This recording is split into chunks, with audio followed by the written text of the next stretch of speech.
پاکستانیوں جب پورا نظام ایک آواز سے خوفزدہ ہو جائے، تاریخ ہمیشہ ایک سوال چھوڑ جاتی ہے کہ اگر کوئی شخص واقعی اتنا ہی خطرناک ہوتا ہے جتنا اسے دکھایا جاتا ہے، تو پھر اس کے خلاف صرف سیاسی مخالفت نہیں بلکہ پورا بیانیہ کیوں کھڑا کیا جاتا ہے؟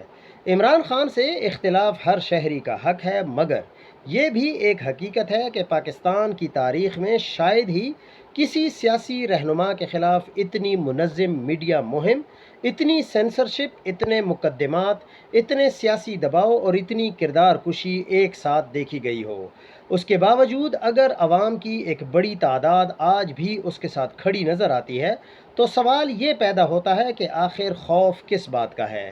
طاقتور حلقے اکثر بندوق سے پہلے ذہنوں پر قبضہ کرنے کی کوشش کرتے ہیں۔ پہلے عوام کو یہ باور کروایا جاتا ہے کہ فلاں شخص ریاست، معیشت یا ملک کے لیے خطرہ ہے، پھر اس کے خلاف ہر اقدام کو قومی مفاد کا نام دے دیا جاتا ہے۔ لیکن جب کسی ایک شخص کو خاموش کرانے کے لیے پورا نظام حرکت میں آ جائے، تو بات صرف سیاست نہیں رہتی، یہ عوامی رائے کے خوف کی علامت بن جاتی ہے۔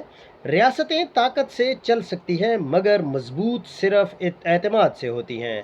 جب فیصلے عوام کے ووٹ کی بجائے انجینئرنگ، بیانیوں اور دباؤں سے ہونے لگیں، تو پھر جمہوریت صرف کتابوں سے ہی رہ جاتی ہے، حقیقت میں کوئی جمہوریت نہیں ہوتی۔ وقت ہمیشہ سچ کو سامنے لے آتا ہے، کیونکہ تاریخ پروپیگنڈے سے نہیں، عوام کے حافظے سے لکھی جاتی ہے۔